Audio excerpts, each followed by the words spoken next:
गोदावरी का पवित्र तीर, गोदावरी का पवित्र नीर, गोदावरी का शीतल समीर, भवतिमिर नाशक। गोदावरी का महात्म रुचिर, प्रसिद्ध जो अखिल विश्व भर, एक से एक धुरंधर, संत प्रवर प्रकटे यहां। गोमती तीर पर तीर्थ अनेक, परिक्रमा यहां की पाप नाशक। स्नान पान से भवरोग नष्ट, पुराण में वर्णन ऐसा। साई चरित्र ग्रंथ की ये ओवियां गोदावरी नदी का महात्म्य दर्शाती हैं। गोदावरी नदी, जिसे पुराणों में गोमती के नाम से भी जाना जाता है, इस गोमती का किनारा बहुत ही पवित्र पावन है। गोदावरी के किनारे अनेक पवित्र तीर्थ स्थल स्थापित हैं, जिसमें त्र्यंबकेश्वर ज्योतिर्लिंग और भगवान श्री राम प्रभु के वास्तव्य से पुनित हुई नाशिक नगरी है।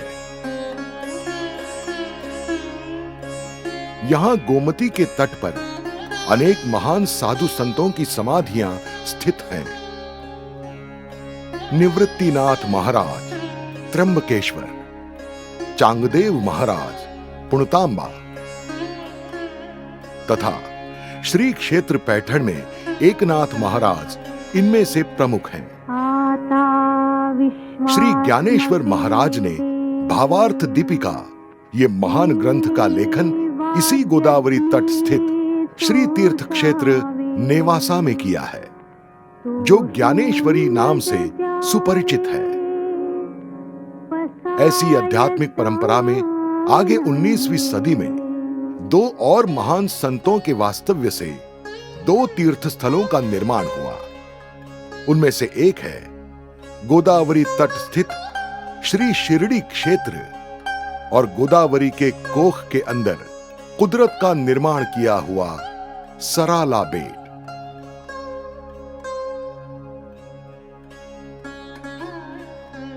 यहां महानुभव पंढरपुर के विट्ठल भगवान के ज्येष्ठ भक्त श्री गंगागिरी महाराज ने स्थापित किया हुआ मठ है, जिसे अध्यात्म मार्ग का महान ज्ञानपीठ कहा जाता है। इतना ये महान पावन क्षेत्र है।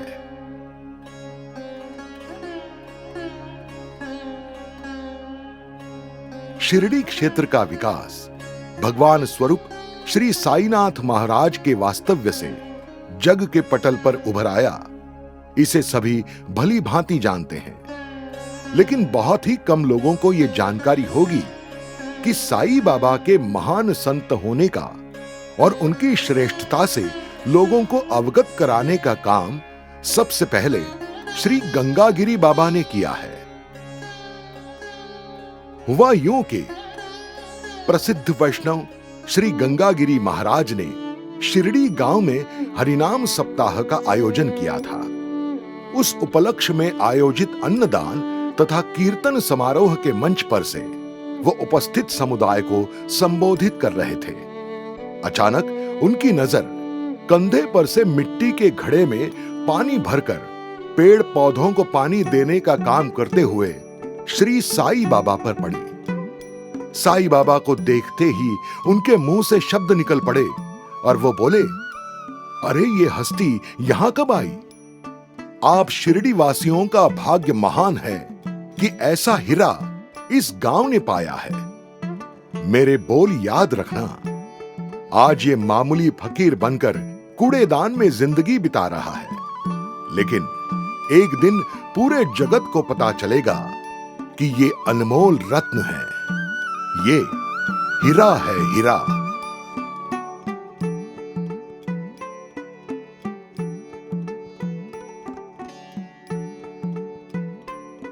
संत गंगागिरी महाराज का जन्म औरंगाबाद जिले के वैजापुर तहसील के अंदर कापुस वडगांव नामक देहात में सन 1814 में हुआ था।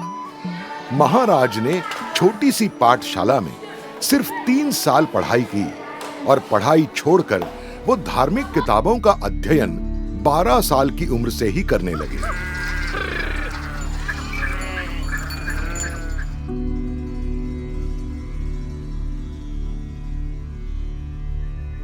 उम्र के 15 साल से महाराज कुश्तियां खेलते थे और उस प्रदेश के नामचीन पहलवानों में उनकी गिनती होती थी। महाराज कापुस वडगांव में जब रहते थे तब उन्हें 20 साल की उम्र में नाथपंथी बुआ के स्वरूप में अपने सद्गुरु की प्राप्ति हुई। नाथ संप्रदाय की परंपरा का ज्ञान अपने सद्गुरु नाथ बाबा से उन्हें मिला। तब से उन्होंने नाथ संप्रदाय और शिव संप्रदाय का अध्ययन, उपासना शुरू की। एक दिन अचानक उनकी मुलाकात सावखेड़े गांव के काळूबा धनगर नामक सदाचारी व्यक्ति से हुई। श्री काळूबा धनगर को दृष्टांत हुआ कि उनके पास जो ज्ञानेश्वरी ग्रंथ की हस्तलिखित प्रति है वो गंगागिरी महाराज को दी जाए। इस तरह काळूबा को हुए दृष्टांत के माध्यम से महाराज को यह ग्रंथ मिला। एक और प्रसंग ने गंगागिरी महाराज के जीवन को एक नया मोड़ दिया। महाराज पुणतांबा से कुश्ती जीतकर वापस लौट रहे थे। तब उनका मुकाम मातुल ठाण नामक गांव में हुआ। वहां लक्ष्मण बुआ गिरी नामक बाल ब्रह्मचारी तथा अध्यात्म मार्ग के एक अधिकारी व्यक्ति से महाराज की मुलाकात हुई। उन्होंने महाराज को उपदेश किया कि अरे आम व्यक्ति को कुश्ती में कोई भी हरा सकता है, लेकिन काल जिसने बड़े बड़े महान हस्तियों को निगल डाला है, बड़े बड़े महान अधिकारी व्यक्ति जो काल के मुख के हवन हो गए हैं, उस काल को जो हराएगा वही सच्चा पहलवान कहलाता है। यह अमृतवाणी ने महाराज में मूलतः बदलाव आया। महाराज ने कुश्तियां खेलना बंद कर दिया और ज्ञानेश्वरी तुकाराम गाथा का अध्ययन करने लगे। तब से महान वैष्णव वीरों में उनकी गिनती होने लगी। गांव-गांव में नाच गाना, तमाशा, नौटंकी आदि के फड़ लगे रहते थे। शराब नित्य का उपचार हो गया था।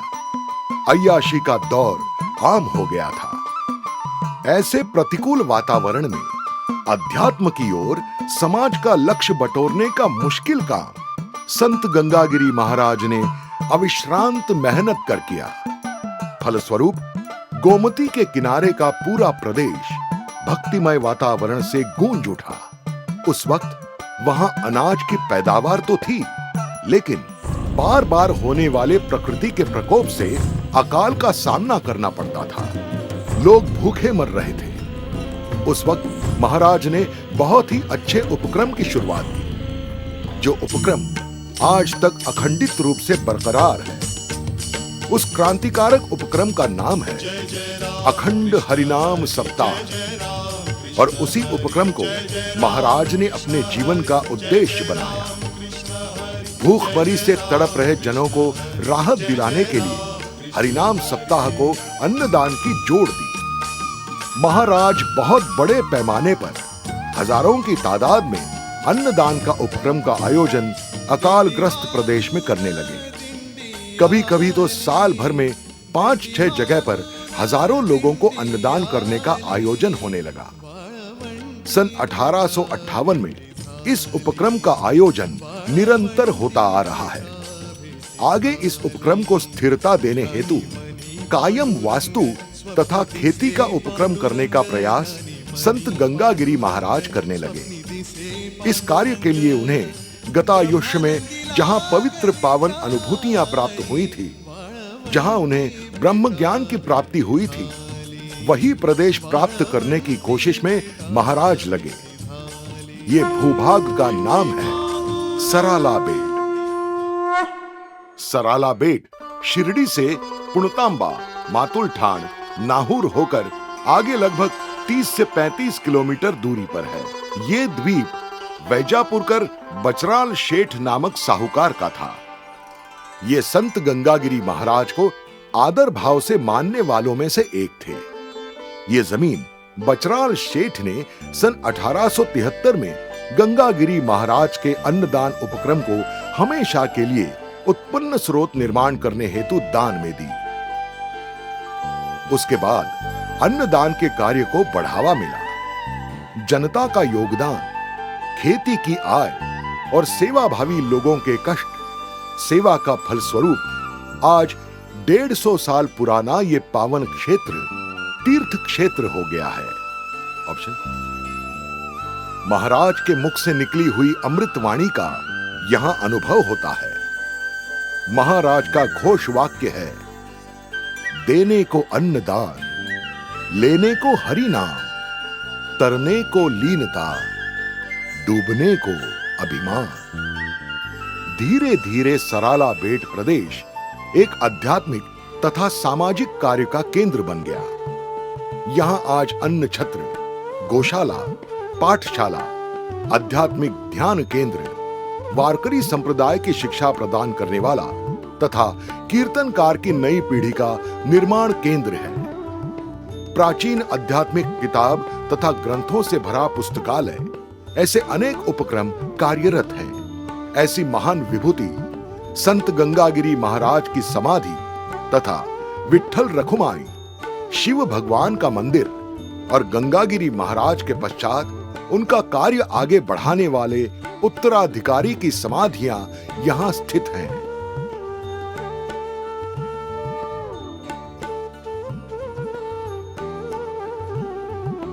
आज इस मठ का कारोबार इसी परंपरा के वर्तमान कालीन उत्तराधिकारी श्री रामगिरी महाराज के मार्गदर्शन में हो रहा है। सराला बेट की परिक्रमा और गोदावरी की परिक्रमा के साथ दीपोत्सव और मां गोदावरी की आरती, यह हमारे प्रोग्राम में रहेगा। हर दिन भक्तों के लिए यह सुविधा उपलब्ध होगी। दूसरा मुद्दा यह है कि नक्षत्र भाग, राशि, नक्षत्र और ग्रह, इनका जो संबंध आता है, हर राशि के नक्षत्र के ग्रह के जो वनस्पतियां होती हैं, वह वनस्पतियां और नक्षत्र मंडल जैसा ऊपर नक्षत्र मंडल होता है, उसी तरह नीचे नक्षत्र मंडल बनेगा और उस नक्षत्र के वृक्ष के नीचे बैठ करके जो मानसिक समाधान आपको मिलेगा, वह नक्षत्र बाग यहां बनेगी। तीसरा मुद्दा यह है कि यहां ध्यान केंद्र बनेगा, क्योंकि अपने समाधान के लिए, अंतःकरण वृत्ति स्थिरता के लिए ध्यान की आवश्यकता होती है और एक भव्य ध्यान केंद्र बनेगा। कुछ लोगों को समय कम होता है, उनके लिए 8 दिन, 10 दिन, 15 दिन के लिए ध्यान की सुविधा बनेगी और वहां उनके भोजन की व्यवस्था, निवास की व्यवस्था और कुशल आचार्य यहाँ उनके लिए लाए जाएंगे और उस कुशल आचार्य से और उनको उस ज्ञान की प्राप्ति हो जाएगी।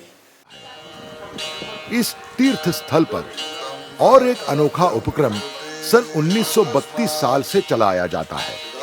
यहाँ अंध भक्तों द्वारा अखंड वीणा वादन बारी बारी से किया जाता है। ये वीणा वादन बिना किसी रुकावट के सन 1932 से चल रहा है। संत गंगागिरी महाराज के इस उपक्रम में गोदा तट निवासी जनों का बहुत बड़ा योगदान रहा है। करोड़ों रुपयों की लागत से और लोक सेवा के योगदान से ये महोत्सव का आयोजन किया जाता है। कुछ राशि बच गई तो उस राशि का विनियोग सराला बेट के विकास कार्य में किया जाता है। संत गंगागिरी महाराज और साईनाथ महाराज के बीच में अन्योन्य संबंध प्रस्थापित हैं। आध्यात्मिक अनुबंध में दोनों संत सूक्ष्म धागे से जुड़े हुए हैं। दोनों भी संतों का अवतार कार्य लगभग समान ही है। 2018 के हरिनाम सप्ताह के आयोजन के इस श्रृंखला में शिरडीवासी भाग्यवान साबित हुए। योगीराज परब्रह्म श्री साईनाथ महाराज के समाधि शताब्दी वर्ष में ही यह हरिनाम सप्ताह का आयोजन करने का सौभाग्य शिरडी गांव वासियों को प्राप्त हुआ था। बहुत ही बड़े पैमाने पर इसका आयोजन किया गया था। अन्नदान उपक्रम ने तो बहुत विशाल रूप धारण किया था। आज तक के आयोजन में ये उपक्रम मिसाल तथा कहानी बनकर रह गया है। बहुत बड़े स्वरूप में और भव्यता से इस कार्यक्रम का आयोजन किया गया था। ये सब महाराज साईनाथ की ही इच्छा थी कि उनके समाधि शताब्दी के पावन वर्ष में ही इसका आयोजन हो। साईनाथ महाराज का परिचय पूरे विश्व को कराने में संत गंगागिरी महाराज अग्रणी थे। शायद उसी के फलस्वरूप यह समारोह आयोजन इतने बड़े पैमाने पर हो गया। इतना भव्य आयोजन और करोड़ों रुपए के लागत खर्च होने के बावजूद लगभग 1 करोड़ के ऊपर की राशि बची थी। इस राशि से सराला बेट पर एक अतिथि गृह का निर्माण कराने पर एकमत हुआ। इस कार्य की जिम्मेदारी शिरडी ग्राम निवासी युवाओं को सौंपी गई। लगभग 2 साल के अथक परिश्रम का निचोड़ आज सराला बेट पर भव्य विस्तृत अतिथि गृह के रूप में खड़ा हुआ है। शिरडी वासियों की तरफ से संत गंगागिरी महाराज को ये भक्ति भाव युक्त अर्पित सुमनांजलि है। इस वास्तु को शिरडी ग्रामवासियों के भक्ति का स्मारक माना जाएगा। इतिहास इस बात की अवश्य दखल लेगा। इतिहास के पन्नों में इस गौरवशाली क्षण को अवश्य स्थान मिलना निश्चित है। समस्त विश्व का ध्यान इस वास्तु के निर्माण की ओर आकर्षित हो जाए, इसी आशाओं के साथ आपसे विदा लेते हैं। मुक्ति आणि संपदा, नरके मुक्ति आणि संपदा, संत संग देई सदा, संत संग देई सदा, संत संग देई सदा।